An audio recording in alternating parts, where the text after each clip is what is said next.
The talk you are about to hear is by Roshi Amala Ripeson, teacher at the Auckland Zen Centre.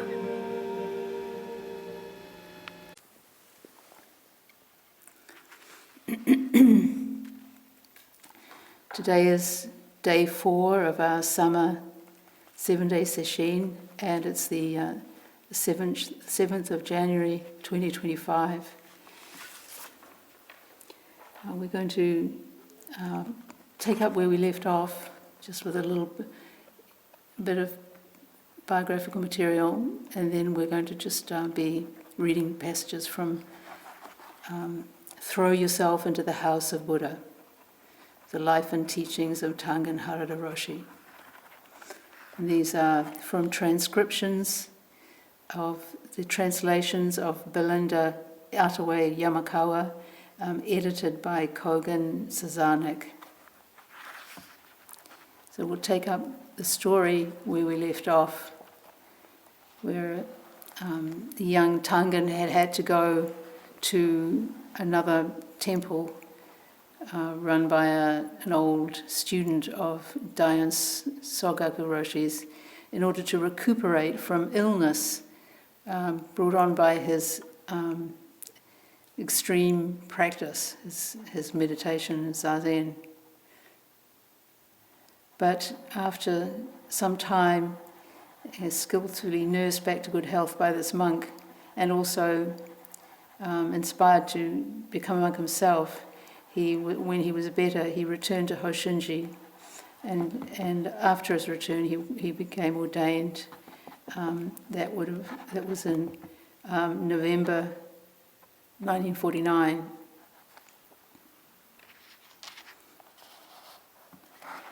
So he writes or speaks. I continued to give myself to the practice more and more. Dayan Roshi was very strict with me. He continued, refusing to recognize my experiences, any experience that was not thoroughgoing. I made my final resolution to break through. This time I would break through during the next sesshin or die. I was really serious about it. I knew it came down to this last sesshin, practicing with all my might during that sesshin. The days were passing in a life or death practice.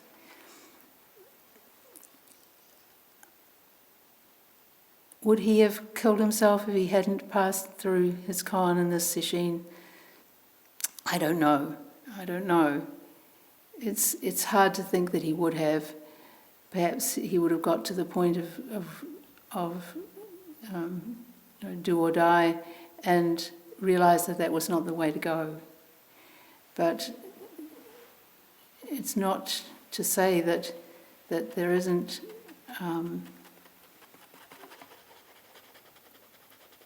there aren't times when suicide or thoughts of suicide are a part of the unfolding of awakening. Think of Eckhart Tolle, who had his awakening in the depths of despair. So there can be these turnarounds, but it is hard to believe that somebody would actually go to the point of committing suicide, of killing oneself. They would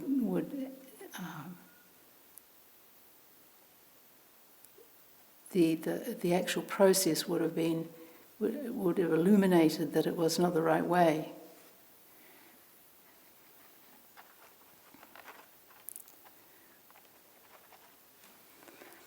It must have been the 7th day of sesshin. I can never forget that morning as I continued to sit, unaware that the Dokusan bell had sounded. I was sitting absorbed in the samadhi of one doing, unaware of my surroundings. The tanto at that time was very sharp. Tanto is a senior monk in the monastery. He often looks after the novices. He must have moved through the zendo toward me very quietly. The zendo was practically empty, I later realized, as everyone had run to Dokusan. The tanto tapped me on the shoulder very gently, just a light touch, but a touch with a vast resonance. My mind opened. Even a gentle touch of encouragement can be received, can resonate unutterably, as it did for me that morning.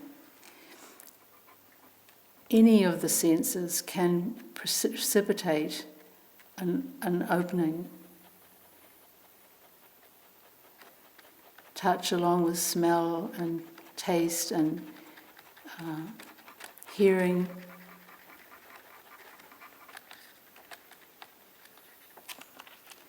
The reason for this is that,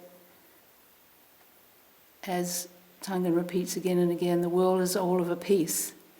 Nothing is not an entry door into awakening.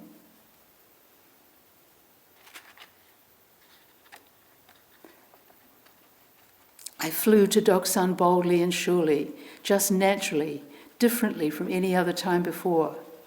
Up until then, if I went into Doksan and tried to say anything, Roshi would immediately ring his bell. But this time, I just glided in, and Dayan Roshi breathed in deeply, swallowing me up. He stared into my eyes fiercely. For the first time, a half smile appeared upon his face. That time, I didn't have to hear a bell ringing. Instead, my teacher said, let's check you. My responses were spontaneous and uncontrived. That was when he verified my understanding. At last, moderate understanding, he said, at last.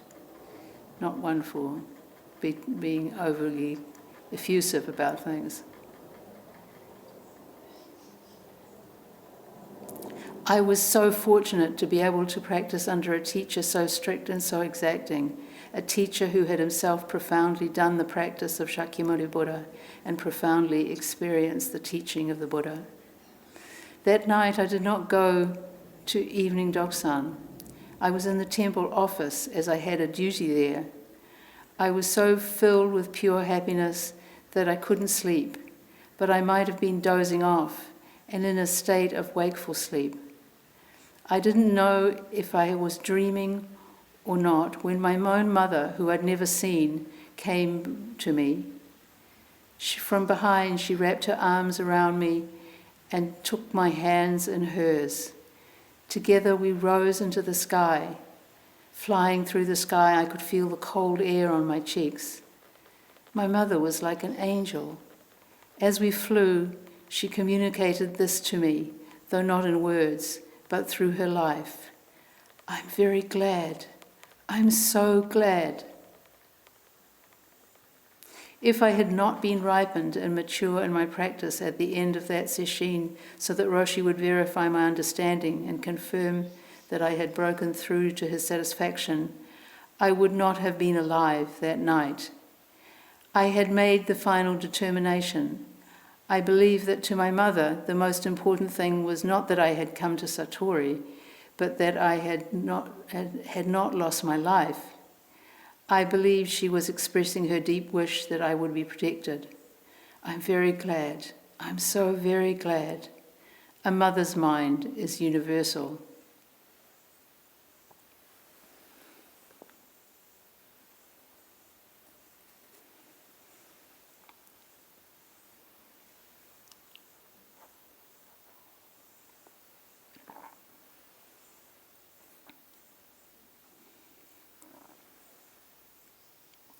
After the sesshin, my world was transformed. All stingy grasping fell away. All distinctions melted away. I continued to practice as Daiun instructed me, but now even if I wanted to look away, I could no longer do so. I just continued my practice. I knew true peace, that all is well. There is no inside, no outside. All is one, all-encompassing one. This truth that I was able to accept and receive holds true, remains steady any time, anywhere, wherever I walk on this wide, wide planet. The truth is universal. Wherever you find yourself, there is only this one truth. Nothing separate, nothing outside.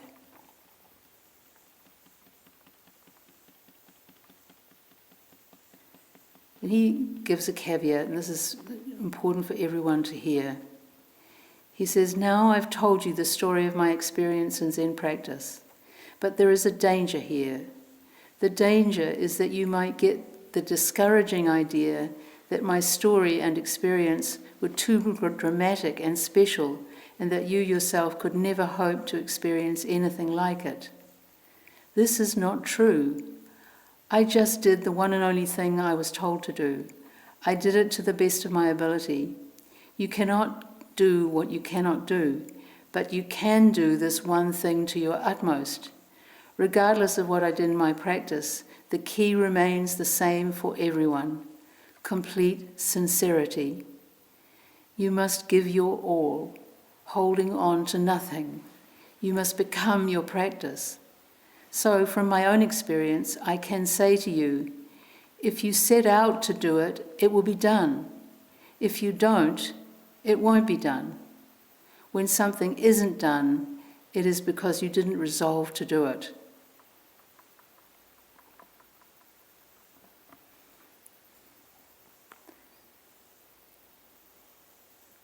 The key remains the same for everyone: complete sincerity.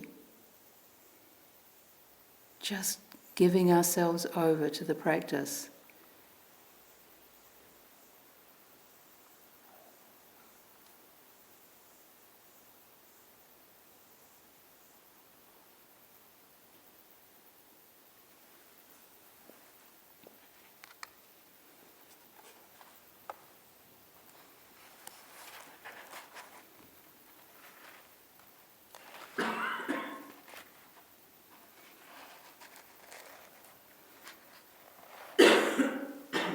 Now we're going to a chapter called Zazen.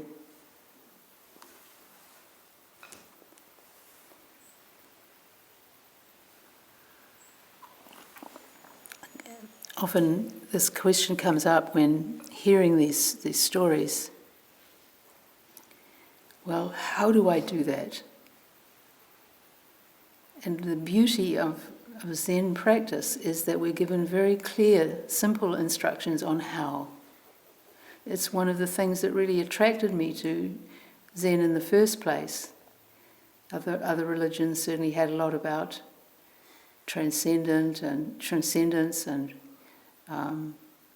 relationship with God, and so on. But at least in the areas that I had come into contact, one wasn't given instructions on how to practice, how to live one's life.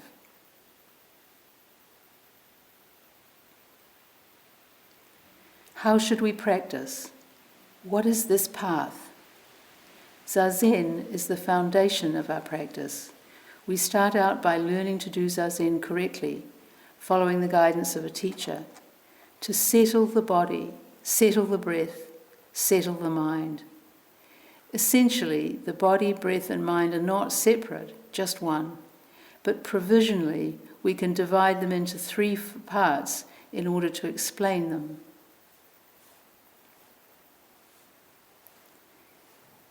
First one being body. Check your posture, making sure that you are properly positioned on your cushion. Your bottom is a little farther than halfway forward on the zafu. After arranging yourself properly on the cushion, cross your legs and lean your whole body forward toward you on the ground, toward the ground. Then bring your body slowly back up, taking care to leave the lower back straight, or even a little slightly curved, like the curve in this kotsu. So straight, but with a gentle curve in it.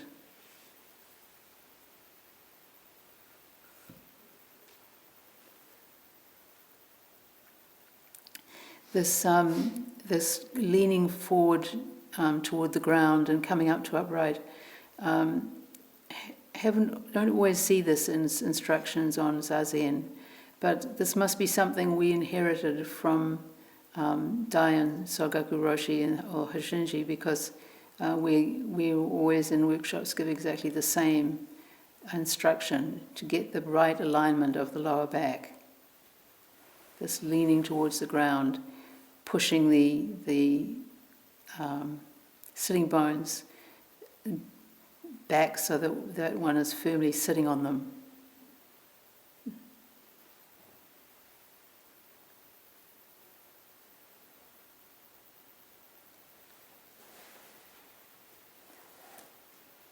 Now you will be centered in your Tangen, with the spine straight, the hips back, and the belly forward. The Tangen is this the vital center of the body, the lower abdomen. A sense of being grounded in this area. It's a mixture of, you could say, a physical experience and a mental one. It's a state of mind, of groundedness that's reflected in the body.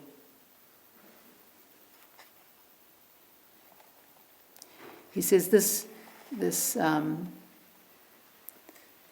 spine straight, hips back and belly forward naturally happen when you're in the lotus position, but whatever position your legs are in, we try and check that these four things are happening. Sit upright, leaning neither to the left nor to the right, neither forward nor back. Your ears should be on the same plane as your shoulders, and your nose aligned with your navel. The back of your neck is straight, so that your head is suspended as if on a string from the heaven, as if a string from the heavens were pulling up the top of your head. This way the chin will be aligned with the correct place.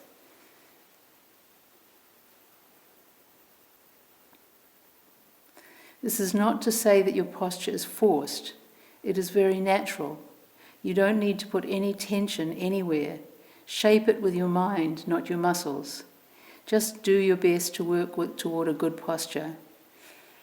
Some places they will insist, these Japanese teachers often insist on full lotus, but very, very few people, at least in the Western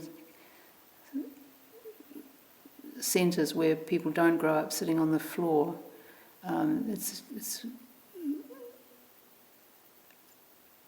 it's fairly rare for somebody to be able to sit in full lotus, especially at the beginning. So this is a much more realistic instruction. Work toward good posture. Even if your body resists, keep your mind open. Remember that it is all right. Simply work with what you've got. Simply work where you are. We might want to kind of give up on ourselves because we don't think we've got the body we need to have in order to sit properly. But that's not the point. The point is to work towards good alignment. Work with the body. Simply work where you are, he says. Keep your eyes half open, naturally gazing softly at the floor or the wall in front of you. Place your left hand on top of your right hand and join the thumbs together, resting them on your feet if you're sitting in the lotus posture, right in front of your Tangen. Again, the most important thing is the lower back. If it is straight, as it should be, we would say with a very slight curve, your Tangen becomes full of energy. Place your heart, mind, your mind's eye in the Tangen. If you don't keep your focus in your Tangen, you will find yourself operating more and more in your head. That leads to confusion. It leads to becoming sidetracked, distracted. This is the reason for the emphasis on the Tangen, the lower belly, to to get the energy, our energy down out of our heads into the center of the body. If you do all this with attention, you will be able to sit well. Discriminating thought is abandoned. True nature is one with itself most naturally in this posture. True dignity is true mind. Sit in the form of true mind. There's nothing quite so inspiring as a zendo full of people sitting in zazen. True dignity expressed by each and every one of them. This is the dignity of our true nature. It's what we seek to realize in our practice, to live out of this true mind of ours.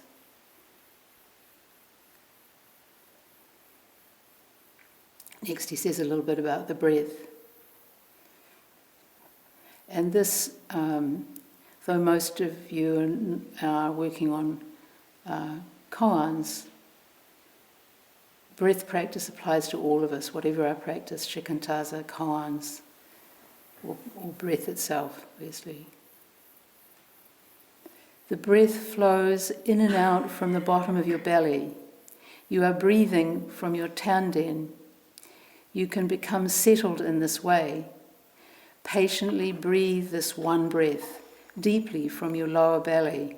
Your tanden becomes your center naturally. The bottom of your belly is where you are the stablest. The breath goes in, the breath goes out. Pour all of your body, all of your spirit into this one breath.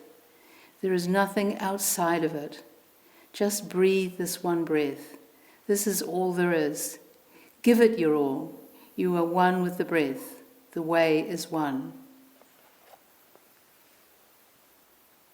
Even if you are not thinking of taking this breath is breathed for you.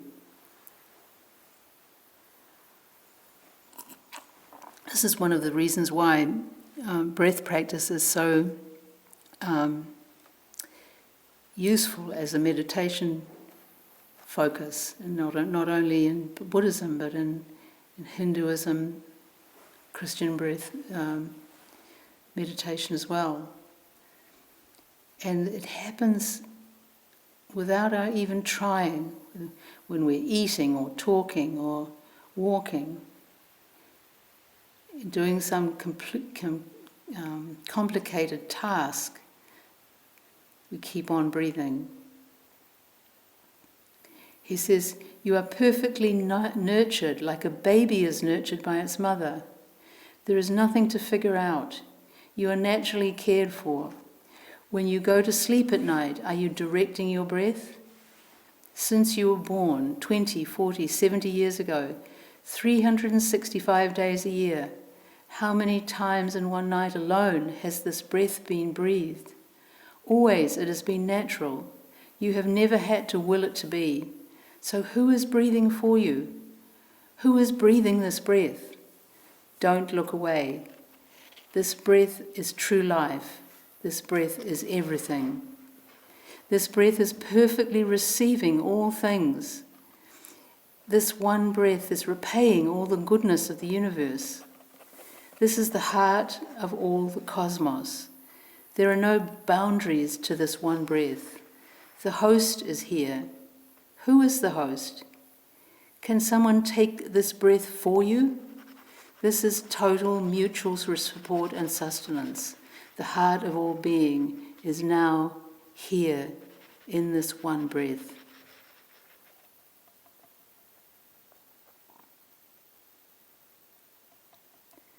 Become sensitized to this, then we'll, in a place like Belaraka, realize that we're surrounded by trees breathing. They're breathing in what we breathe out, and breathing out what we breathe in.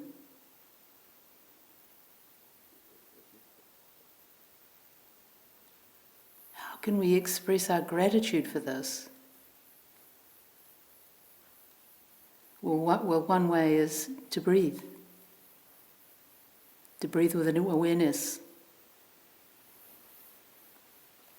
to breathe sitting upright in this dignified posture of our true nature.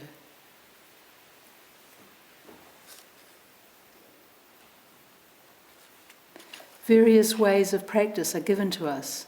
There is a practice just right for you, the practice that will reveal to you this one-way path. There is no question of comparing and saying, this is a good practice, but that one is not so good. It's just like the Olympics. You have 100-meter race, the 1,000-meter race, and the marathon. Depending on the way you are able to practice, one practice will be better for you than another. It is only if you are not giving yourself completely to the practice that you will become dissatisfied with it. And often that comes along with wondering whether you're doing the right practice and whether there isn't another practice that would be better. The grass is greener syndrome. He mentions some of them then. He says there is counting the breath, following the breath, shikantaza, mu, the sound of one hand, your original face, or many other koans. The teaching is the same, and each practice reveals one and the same thing. Or just, you could say, facets of this great jewel of the Dharma, now showing this side, now another.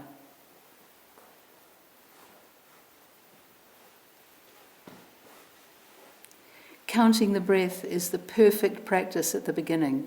Shakyamuni Buddha himself taught this practice. We have example after example of it in the sutras. Starting with a few deep abdominal breaths, your mind's eye settles in your lower belly, counting on the exhale, just one. And there's this written, Wah. There is no separation, just doing. Just being the breath, being the count. 2. Count to 10 and naturally start it from 1 again. Earnestly count this one breath. Do not let yourself be bothered by thoughts and feelings. If you fall off the count, you pull yourself together and go back to the counting your breath. Many thoughts arise in the brain. Just let them be. The brain is actively going all the time, which is neither good or bad. I think of what Uchiyama Roshi said. He said that the brain's job is to excrete thoughts.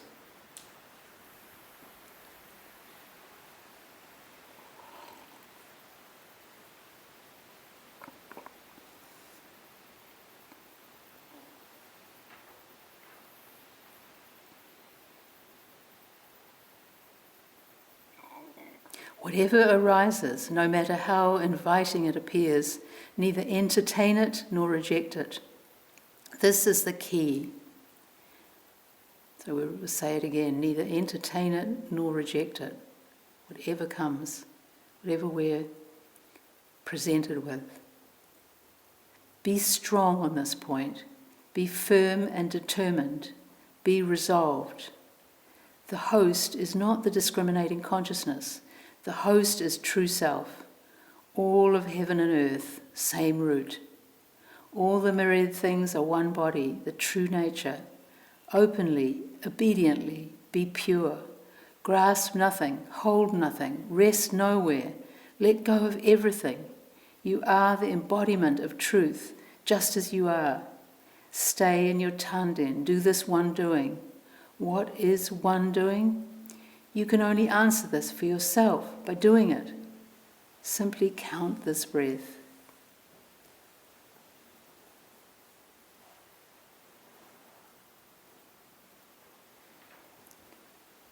Simply count this breath, and yet how complicated we so often are, how much complication we bring to the practice.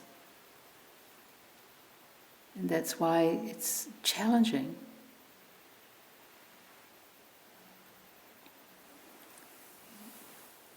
But the practice is simplifying.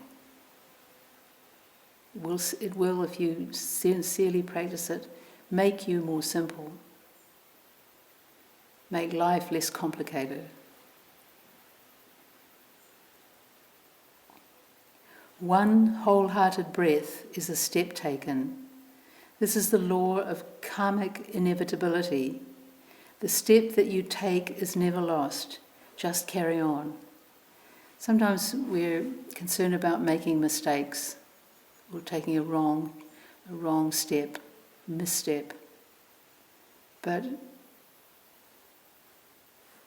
as long as it's done in the right spirit, as long as it's coming from sincere motivation, then that step is not lost. No step is lost.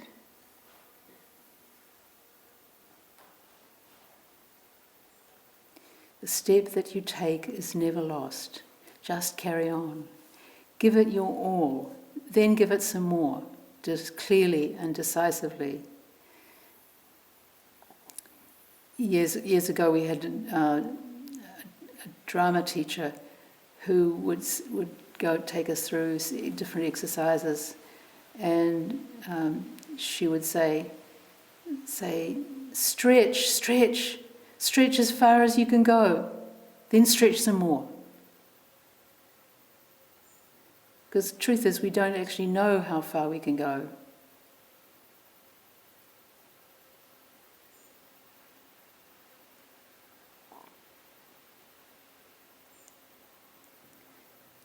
We certainly don't know what our all is when we say give it your all. We probably don't know what wholeheartedness is either. We only can realize what they really are, how far we can go, by doing.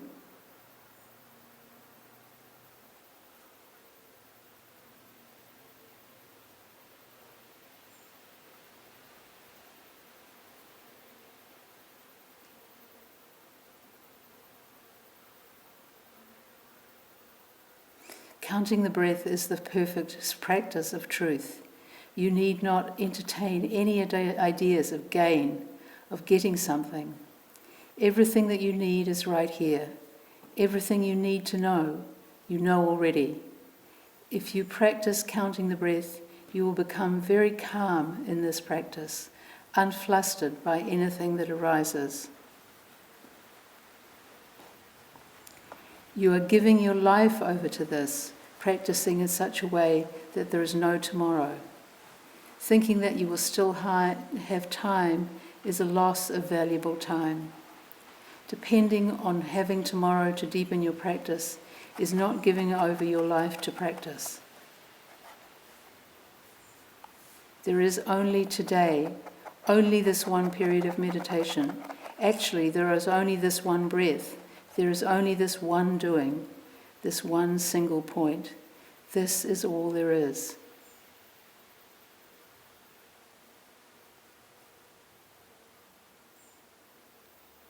We may fairly unconsciously have this thought in my mind, well, it's only day 4. There's still time. We really can sabotage ourselves with this thought. Do we know we've got day 5, day 6 and day 7? I just had somebody have to leave because of an eye injury that flared up. No doubt he started off sesshin thinking he had 7 days. Well, none of us know that. There may be somebody in this room for whom this is their last sesshin. We can't say. We don't know. But surely we need to practice always as if it's our last sesshin, our last day of sesshin, our last breath.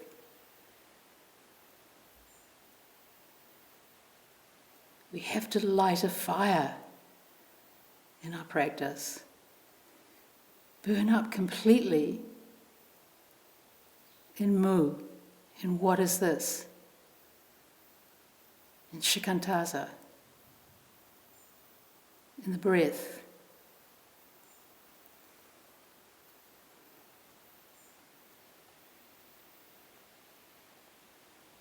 You are giving your life over to this, practicing in such a way that there is no tomorrow.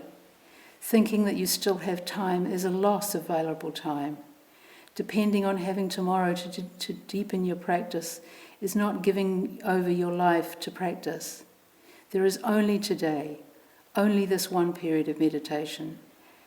Actually, there is only this one breath, this one doing, this single point. This is all there is.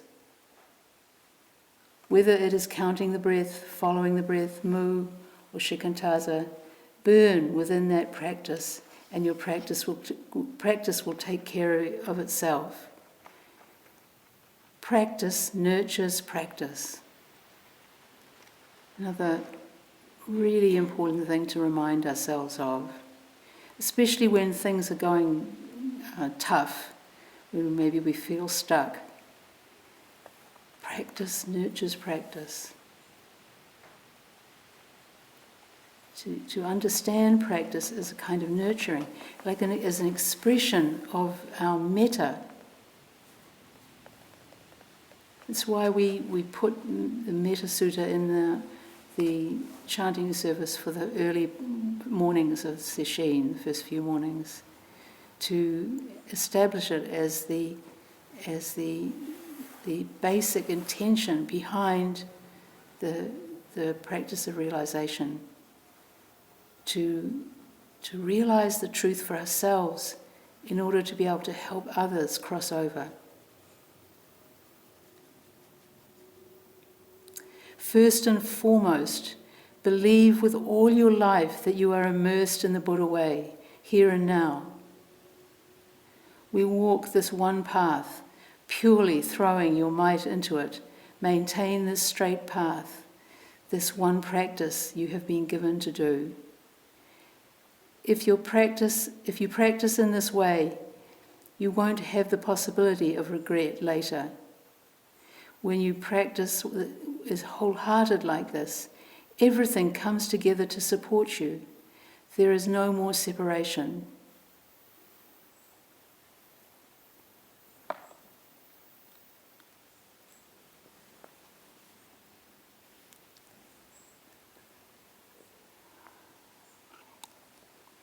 One Vajrayana teacher said in this regard that if we commit ourselves to the way, to the Buddha way, then the road rises up to meet us.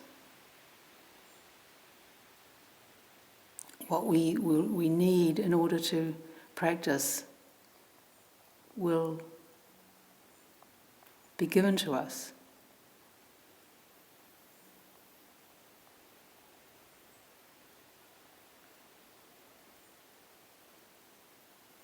Everything comes together to support us. If you throw everything into your practice, then everything gives itself to you to make one whole pure doing. But if you don't really do it wholeheartedly, then you won't be able to appreciate the intimacy of Buddha heart. Even though we are always and equally receiving and living out of this treasure, we are eating a feast without even tasting it. That's the real waste. We don't know we are Buddhas, and so we don't really taste that Buddha nature. We don't really appreciate our lives. Like eating a feast without tasting it. Or another analogy that can be given is like, imagine you have a $50 bill and it's in the pocket of your winter coat hanging in a wardrobe. You may have that $50, but you don't know you have it, and you certainly can't spend it.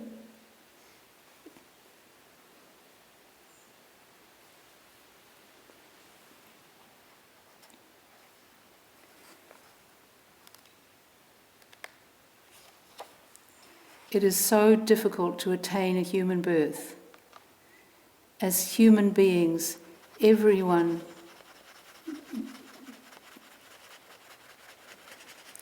start the sentence again. And as human beings, does everyone have this opportunity to hear the teachings of the Buddha Dharma in this life? Certainly not. The Dharma, incomparably profound and minutely subtle, is rarely encountered, even in hundreds of thousands of millions of kalpas. These lines are from a gata called the Gata of Opening the Sutras. In some Zen schools, it's chanted before Teisho.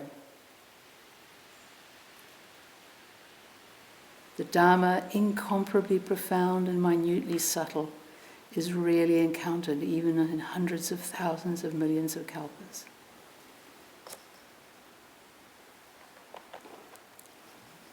Happily, we are blessed with this human body. Happily, we are able to meet with Buddha Dharma. True nature meets with itself.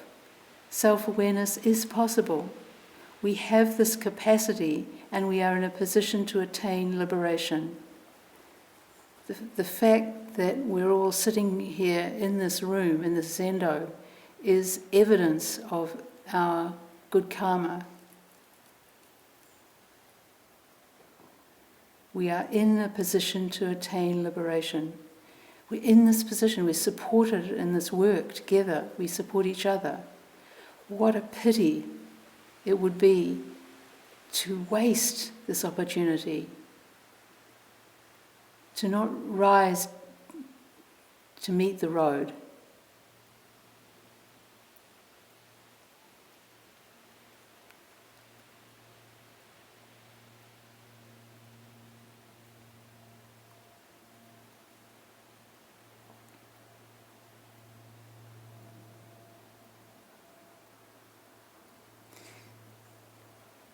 So we're in a position to attain liberation, but at the same time, we have this infinite capacity to use our minds to be clever, to be judgmental, to be opinionated, to cherish our sense of self. These things are very strong in us. And it's often not easy to lay down our self-cherishing. But it's the only way to truly find lasting ease of mind, peace.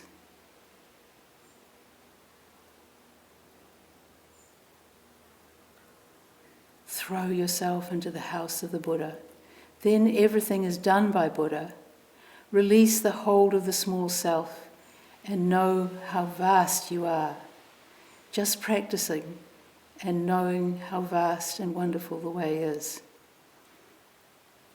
And all of us have probably had little tip of the tongue tastes of this vastness. For a second or two we've laid down ourselves, and then immediately the universe opens up to us. We can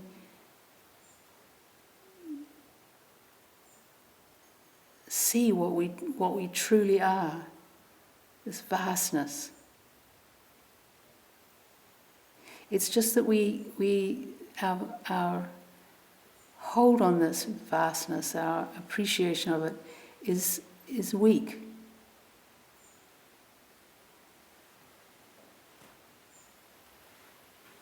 Or intermittent at best. That's why we have the need to practice. That's why we keep coming back again and again to Sesshin.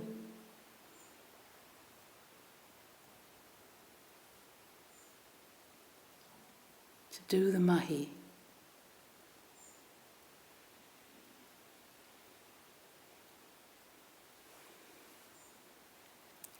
We'll stop here and recite the 4 vows.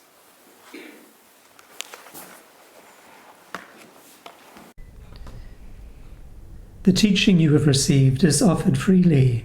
If you would like to make a donation to support the continuation of this podcast service or learn more about practice opportunities at the Auckland Zen Centre, please visit www.aucklandzen.org.nz.